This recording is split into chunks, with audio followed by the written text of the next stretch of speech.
with you. Why you always agree with Naia? Yeah, because she always say the.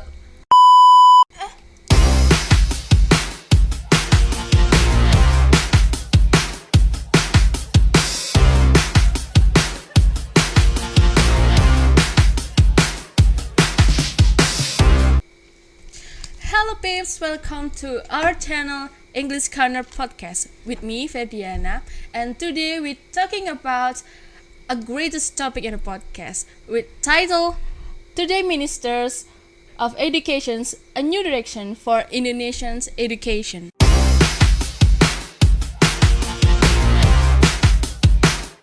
As you can see, we have two guests here. They are Naia and Aghsya. Hello guys. Hi. How are you guys today? We are in a good condition actually. How about you, Diana? Yeah, just fine.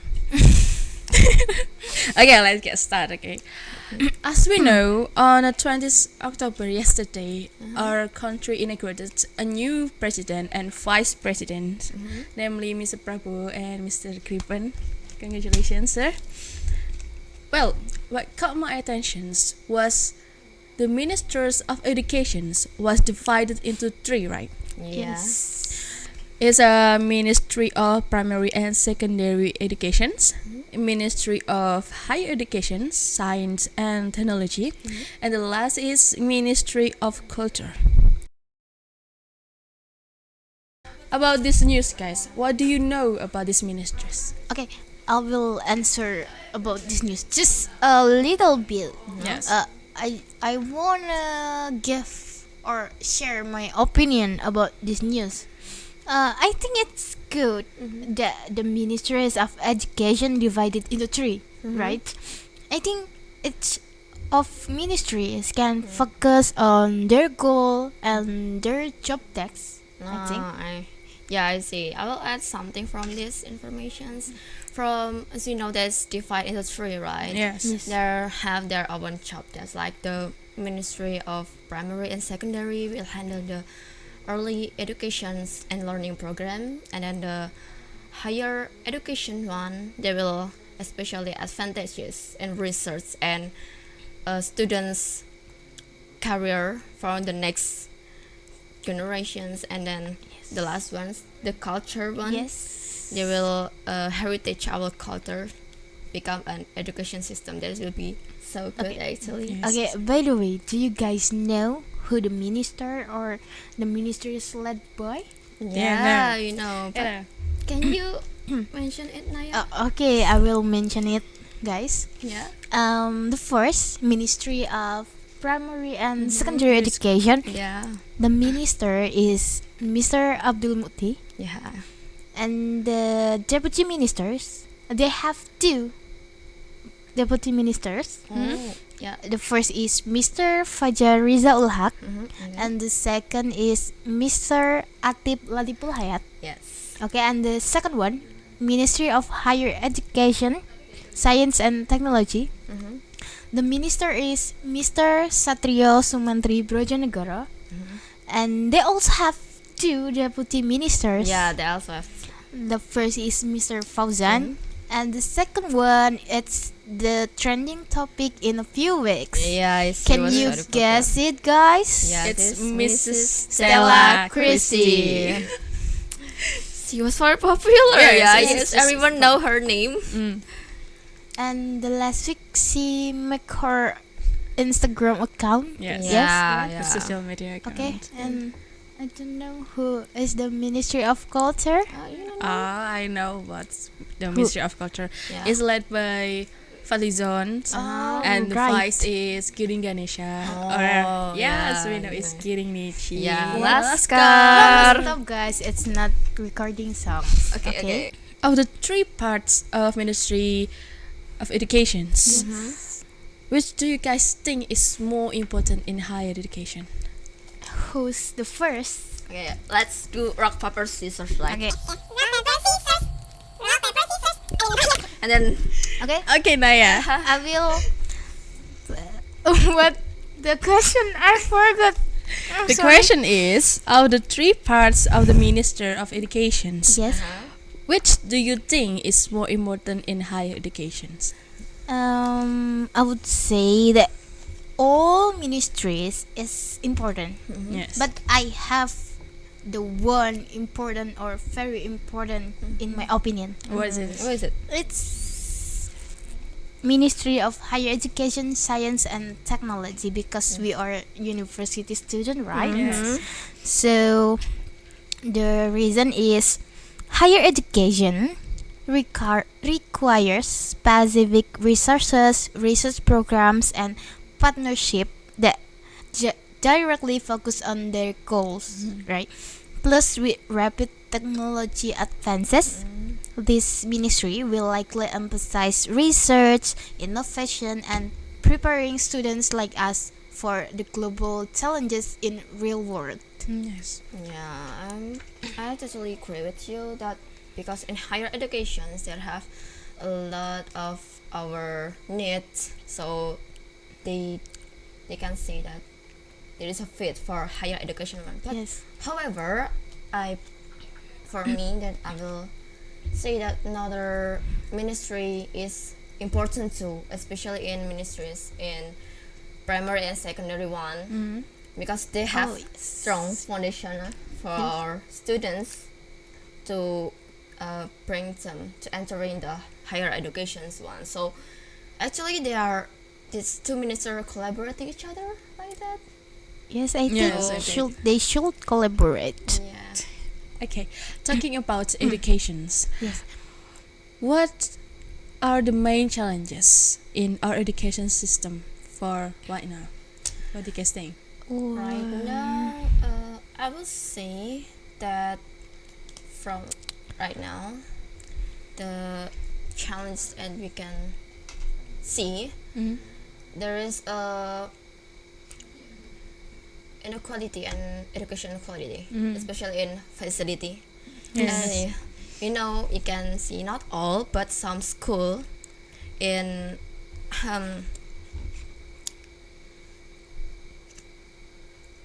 Some school wide in what is Different it? areas. urban Yeah. and remote areas. Yeah, in what is it, in the city, and there is have more better facility and some about their need for educations, especially Right. better than in rural or remote areas. So there is created a big gap from each other. Yes. Yes. And Some- I wanna think another challenges. Yeah, what is it? I think it's adapting to modern curriculum. I see. Back then in 2010, as we in primary education, Yes. we use KTSP curriculum, right? Mhm. And in our secondary education, we use K13 curriculum. Yeah. And from 2020 until now, we use curriculum Merdeka. Merdeka. So the student like us need or must have the skill of adapting to the changes of curriculum in Every year. every year, every era. Actually, That not was the difficult. student one, but also the teacher one. Yes. Right, it's right. It's There a are lots hard. of administration. Yeah. About the last curriculum, right? Yeah. Do you think curriculum Merdeka is successful? Yeah, we think successful think for not. higher education one. Yes, it's successful for higher education, but I think just for higher Yeah, education. just for higher education. Because in primary and secondary education, they're too young to understand the Yeah. curriculum, right? Yeah. Because I wonder how can government and society work together to overcome these challenges? What efforts are being made to ensure education access for the children? the government can invest in their teacher training and digital infrastructure facilities or access to urban and remote areas. Because in the urban and remote areas there lack of teacher. So government should invest in the teacher training. I think is that from me. Yeah, I agree with you that the government must also can play the role to promoting their lifelong learning. So if the value of the community educations beyond the school, it set the standard to motivate the students. For example, like that is collaborating teacher training, and then between university yes. and then the school one, that great can make a big difference each other. That will be great. It's a great too. Okay, you are a student of faculty teacher training and education, right? Yes. Then of course there are so many courses that learns about learning methods. Yeah. In your opinion, guys, what innovative learning method should be implemented in school for right now? Yes. As we became a student of teacher training and education, education. so we have a lecture that discuss about that. It's discuss about learning method, and in the lecture we have a cooperative learning, and in the cooperative learning we have a PBL, project based learning. So it valuable that the teacher use the learning methods PBL because it can develop their student critical thinking skills, and students can work on real world. Yeah, that's good. But I will add some that there's maybe the cooperative learning one is also good. That they have actually 38, right? Yes, Yes. they have A lot 38. of them. So the teacher can choose whatever that they want. So this cooperative one can also improve the children teamwork with each other, and then actually they can improve their social skills too with each other. That's very good. But just use PBL, guys. No, cooperative learning one. Okay, stop. Okay, talking about method, right?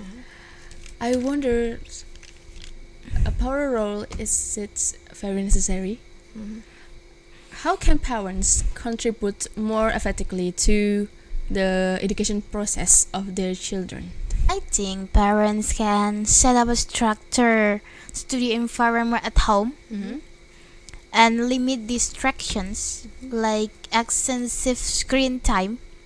As we know, the child or the kids in nowadays, they use their gadgets every time, every hour, every minute, every day, like in their life 24/7. Yes, of course. I know. They use their gadget to play game online. So the parents can limit their extensive screen time. I agree with you. Why you always agree with Naia? Yeah, because she always say the What? What did you just say? What did you mean? Fact. fact. FACT. I am sorry. FACT. Not It is sorry. fact. Okay, it's because it's a fact. So, actually, parents can support their child to learning, especially in educational with applications. Yes. Just same as game. Yes. Like that's maybe like Kahoot. Yes, quizzes, right. and then What? Duolingo. Oh, and yes. each other It can applications. Yes, have a lot. So the students and also play game that with fun, and then with improve their skill. That's yes. skill to bird with one stone. Yes. So they can learn and play game at the same time. Yes. Okay. In That's right. closing, what advice would you give to our listener about this new education system? Okay. Stay open to change and be willing to learn new things. Education is not just about school, it's about lifelong learning.